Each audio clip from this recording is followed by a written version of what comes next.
Welcome students. बात करेंगे real and apparent wait की। सबसे पहले हम थोड़ा सा डिस्कस करते हैं कि हमारे पास वेट क्या चीज़ है।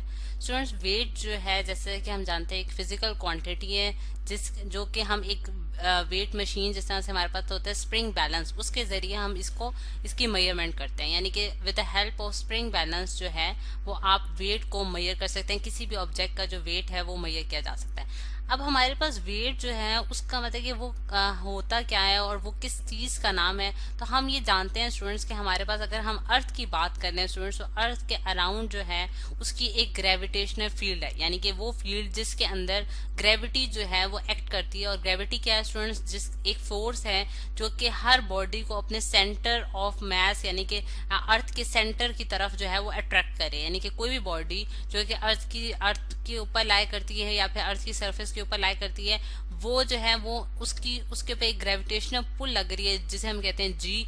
और वो हमारे पास की जो डायरेक्शन होती है वो towards the centre of the earth होती है।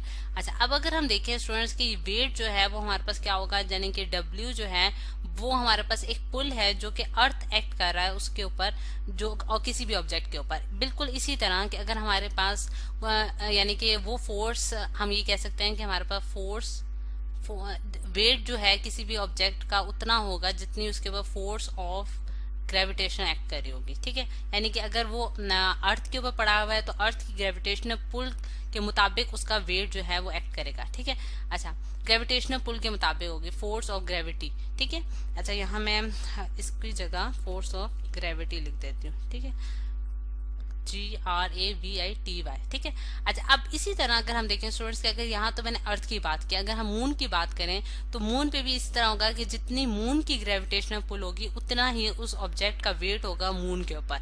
सही, ये तो स्टूडेंट्स हमने देखा कि हमारे पास किसका कॉन्सेप्ट था, हमारे पास वेट का कॉन्सेप्ट था। अब अगर हम अब हमने जिस तरह से हमारा टॉपिक है students real and apparent wait, तो उसका क्या मतलब है कि रियल वेट हमारे पास कौन सा होगा और एपरेंट वेट हमारे पास कौन सा होगा। तो ये चीज हमने आज स्टडी करनी है कि हमारे पास रियल और एपरेंट वेट का क्या मतलब है। ठीक, अब अगर हम देखें स्टूडेंट्स कि हमारे पास रियल वेट वो वेट है जो कि हमारे पास जो कि हम स्प्रिंग बैलेंस के जरिए मेजर करते हैं। लेकिन एपरेंट वेट जो है स्टूडेंट्स, यानी कि ये वेट जो है ये जरूरी नहीं है कि हमारे पास जो चीज हमें जो स्प्रिंग बैलेंस हमें वेट शो कर रहा है वो हमारे पास क्या रियल वेट होगा या एपरेंट वेट होगा, ये चीज हमने देखनी है।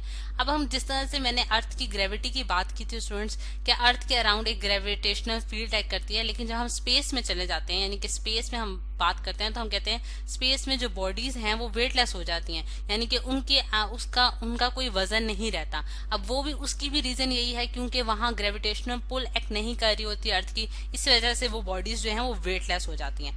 अब हम यहाँ बात करेंगे, हम 4-5 केसेस डिस्कस करेंगे जिसके जरिए हम रियल और एपरेंट वेट को समझने की कोशिश करेंगे। सबसे पहले हम देखते हैं स्टूडेंट्स कि एक केस हम स्टडी करेंगे कि मेरे पास एक, जिस तरह से यहाँ मैं एक बैलेंस बनाने लगी हूँ, ये मेरे पास एक स्प्रिंग बैलेंस है स्टूडेंट्स। यानी कि ये हम कुछ इस तरह से ड्रॉ कर लेते हैं कि ये हमारे पास इस पे स्केल की रीडिंग्स हैं और इस पे मैं एक वेट हैंग कर दूंगी।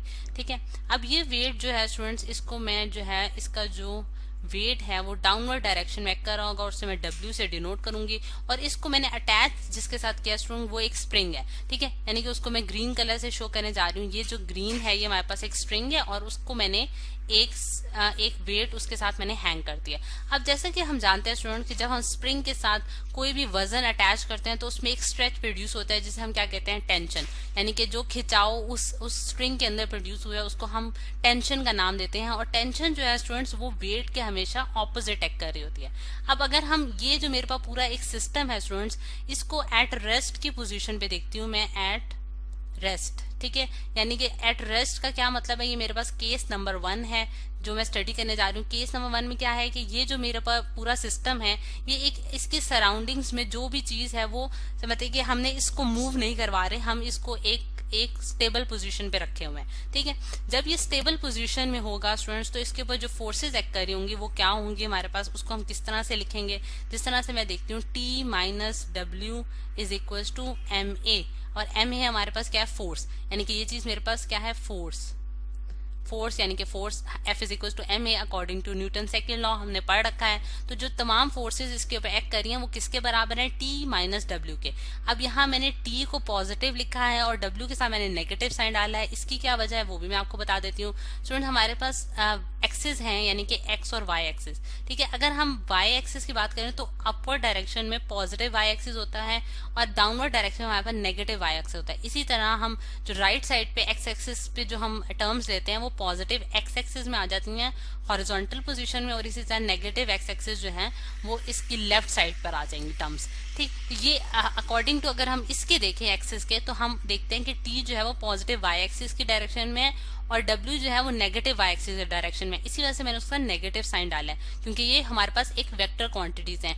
T और W दोनों हम न्यूटन में मेजर करेंगे और ये टोटल फोर्स जो है वो ma के बराबर होगी है, यानी कि इस सारी जो हमारा सिस्टम है इसमें कौन कौन सी फोर्सेज एक्ट कर रही हैं, ठीक। अगर हम देखें स्टूडेंट्स कि ये at the state of rest है यानी कि फोर्स इसके ऊपर एक्सटर्नल कोई फोर्स एक्ट नहीं कर रही, यानी कि दो ही फोर्सेज हैं, एक T और एक W। तो एक्सटर्नल जब कोई फोर्स नहीं है और वो स्टेट ऑफ रेस्ट में पड़ा है तो इसका क्या मतलब होगा कि A जो है वो 0 हो जाएगा, यानी कि ये एक एसेलरेटिंग सिस्टम नहीं है बल्कि इसमें एसेलरेशन की वैल्यू क्या है 0। जब हमारे पास नॉन एसेलरेटिंग सिस्टम होगा यानी कि जिसमें कोई एसेलरेशन नहीं है तो वहां हमारे पास T जो है वो W के बराबर आ जाएगा। T जब W के बराबर आ जाता है स्टूडेंट्स तो इस केस में हम ये कहते हैं कि हमारे पास जो एपरेंट वेट है वो रियल वेट के बराबर है, यानी कि इस केस में हमारे पास जो स्प्रिंग बैलेंस है वो हमें एग्जैक्ट वेट देगा जिसे हम रियल वेट का नाम देते हैं। और एपरेंट वेट हमारे पास क्या होता है स्टूडेंट्स, यानी कि जो वेट के ऑपोजिट जो फोर्स एक्ट कर रही होती है, यानी कि इस केस में जो हम देख रहे हैं कि हमारे पास जो खिंचाव हो रहा है स्ट्रिंग के अंदर प्रोड्यूस वो हमारे पास ऑपोजिट टू द वेट है। अगर हमारे पास टेंशन जो है वो वेट के बराबर है तो इसका मतलब है कि इस केस में रियल और एपरेंट वेट क्या है, आपस में बराबर है और हमें स्प्रिंग बैलेंस के जरिए एग्जैक्ट वेट की वैल्यू मालूम हो रही है, ठीक है। अब सेकंड केस में हम स्टूडेंट्स एसेलरेटिंग सिस्टम्स की बात करेंगे। सेकंड है एसेलरेटिंग सिस्टम में, और एसेलरेशन जो प्रोड्यूस कर रहे हैं हम लोग, यानी कि अब मैंने क्या किया है, अब सेकंड केस में हम क्या करें, इस पूरे सिस्टम को उठा के, यानी कि ये हमारे पास स्प्रिंग बैलेंस और साथ वेट को उठा के हम एक लिफ्ट के जरिए ऊपर लेके जा रहे हैं, ठीक है। लिफ्ट जो है वो जिस तरह से आप देखते हैं कि चीजों को उठाने के हमारे काम आती है, एक मशीन है, ठीक है। लिफ्ट के जरिए मैं इस पूरे सिस्टम को अपवर्ड डायरेक्शन में मूव करा रही हूँ, ठीक है। तो अब मैं जो दूसरा केस लेने लगी हूँ, लिफ्ट मूविंग अपवर्ड, ठीक है। अब अपवर्ड डायरेक्शन में हम एसेलरेशन प्रोड्यूस कर रहे हैं, उसमें ए एसेलरेशन के जरिए ये पूरा सिस्टम जो है हम इसको अपवर्ड डायरेक्शन में ड्रैग कर रहे हैं। अच्छा, अब अगर जब हम इसको ऊपर लेके जा रहे हैं तो हमारे पास कौन कौन सी फोर्सेज एक्ट करेंगी वो भी हम लिख रहे हैं, T minus W is equal to ma, बिल्कुल उसी तरह जैसा कि हमने पहले केस में लिखा था। लेकिन इस केस में एसेलरेशन जो है वो एग्जिस्ट कर रही है, इसलिए मैं उसकी वैल्यू 0 नहीं लूंगी, ये एक मूविंग सिस्टम है, ठीक। अब अगर हम देखें स्टूडेंट्स कि यहाँ जो T की वैल्यू निकलती है वो क्या होगा कि W को मैं अगर राइट साइड पे ले जाऊं तो T प्लस ma हो जाएगा। इस केस में अगर आप एपरेंट वेट को देखें तो हमारे पास इस केस में जो हमें एपरेंट वेट नजर आएगा, यानी कि जो वेट हमें एपरेंट वो होता है स्टूडेंट जो कि एक्चुअल नहीं होता लेकिन हमें दिखाई दे रहा होता है। तो इस केस में अगर हम देखें तो वो W प्लस ma है, यानी कि उसमें इजाफा हुआ है, यानी कि रियल वेट में एक इजाफा आया है। और कितना इजाफा आया है, ma टर्म का इजाफा आया है, यानी कि उसमें एक वैल्यू एड अप हो गया जो कि ma के बराबर है। अब इसी चीज को आसान अल्फाज में हम इस तरह से भी समझ सकते हैं स्टूडेंट्स की, जैसा कि मैंने बताया आपको कि हमारे पास एपरेंट वेट वो वेट होता है जो कि जिस तरह इस केस में हमारे पास टेंशन है, ठीक है। और टेंशन जो है यानी कि वो W प्लस ma के बराबर है, यानी कि जो खिंचाव इस स्प्रिंग में महसूस किया जा रहा है वो वेट प्लस ma के बराबर आ गया।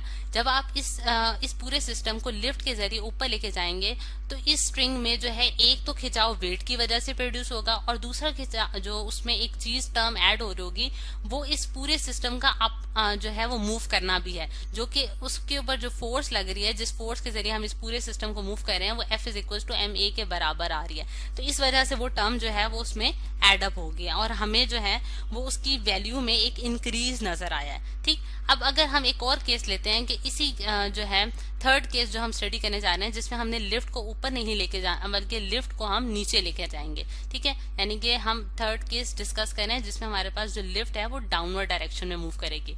अब थर्ड केस स्टूडेंट्स हम डिस्कस कर लेते हैं। थर्ड केस में हम ये देख रहे हैं कि हमारी जो लिफ्ट है उसको हम मूव कर रहे हैं इन द डाउनवर्ड डायरेक्शन, ठीक है, डाउनवर्ड डाउनवर्ड डायरेक्शन।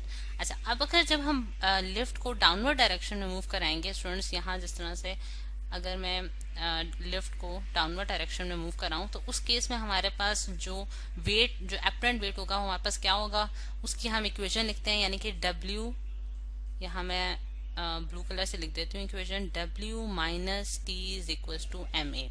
यानी कि इस केस में हमने क्या किया है कि वेट में से टेंशन को माइनस कर दिया है, क्योंकि जब हम डाउनवर्ड डायरेक्शन में मूव कर रहे होंगे स्टूडेंट्स तो हमारा जो वेट है वो प्रोमिनेंट हो जाएगा और उसमें से हम जो है टेंशन को जो है वो माइनस करेंगे, और एम ए जो है हमारे पास नेट फोर्स जो होगी, क्योंकि डाउनवर्ड डायरेक्शन में एक्ट करी है इस वजह से हमने उसके साथ जो है वो एम ए लिख दिया है, यानी कि ये हमारे पास नेट फोर्स है। अब अगर हम एपरेंट वेट की वैल्यू कैलकुलेट करना चाहें, यानी कि टी की वैल्यू हम एक साइड पे रख देते हैं स्टूडेंट्स और बाकी टर्म्स को हम दूसरी साइड पे लिखते हैं, तो हमारे पास जो एपरेंट वेट आ रहा है, यानी कि टी जो है वो क्या शो कर रहा है, एपरेंट वेट शो कर रहा है।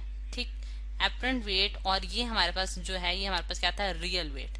अब अगर आप इक्वेशन को देखें स्टूडेंट्स तो हमें ये मालूम होता है कि इस केस में जब हम लिफ्ट को डाउनवर्ड डायरेक्शन मूव करते हैं तो रियल वेट में से एम ए टर्म जो है वो माइनस हो रही है, यानी कि W माइनस एम ए।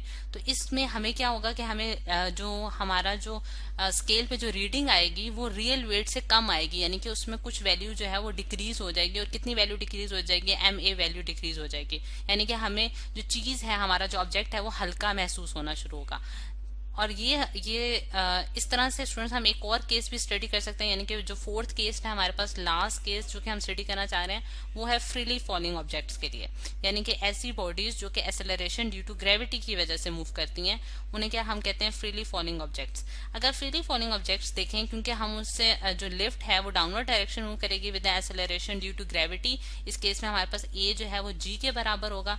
तो हम क्योंकि डाउनवर्ड डायरेक्शन में मूव कर रहा है ऑब्जेक्ट, तो इस वजह से ये वाली इक्वेशन यूज करेंगे। इस वाली इक्वेशन को एज इट इज मैं यहाँ उतार लेती हूँ, W minus T is equal to M A.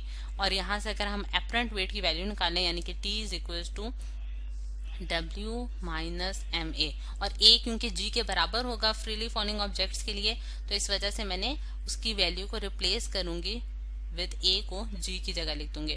और W की वैल्यू भी हमें पता है क्योंकि वेट है और W हमारे पास mg के बराबर होता है, उसकी भी वैल्यू हम इसमें इंडल्ज कर देते हैं, तो हमारे पास क्या आ जाएगा, mg माइनस mg। ठीक है, mg माइनस mg, और ये हमारे पास दोनों टर्म्स कैंसिल हो जाएंगी क्योंकि सिमिलर टर्म्स हैं, और हमारे पास जो एपरेंट वेट आ रहा है, यानी कि जो टेंशन आ रही है स्ट्रिंग में, वो क्या आ जाएगी, 0 आ जाएगी। यानी कि इस केस में स्टूडेंट्स जो स्केल पे रीडिंग आएगी फ्रीली फॉलिंग ऑब्जेक्ट्स के लिए वो क्या आएगी, 0 आएगी, यानी कि वो ऐसे महसूस होगा कि हमारी जो बॉडी है वो क्या है, वेटलेस है, यानी कि उसमें वेटलेसनेस की कंडीशन आ जाती है। तो ये स्टूडेंट्स हमारे पास 4 केसेस हैं जो कि हमने स्टडी किए हैं, जिसमें हमें मालूम होता है कि हमारे पास रियल वेट क्या है और एपरेंट वेट क्या है। और एपरेंट वेट जैसा कि हमने देखा है कि हमारे पास डिफरेंट होता है मूविंग ऑब्जेक्ट्स के लिए रियल वेट से, उसमें कुछ वैल्यूज एड अप होती हैं अकॉर्डिंग टू द कंडीशन कि हम बॉडी को ऊपर लेके जा रहे हैं या नीचे लेके जा रहे हैं, और नेट फोर्स जिस डायरेक्शन में फिर एक्ट करती है वो चीज जो है उसमें से सब्ट्रैक्ट होती है या फिर एड अप होती है।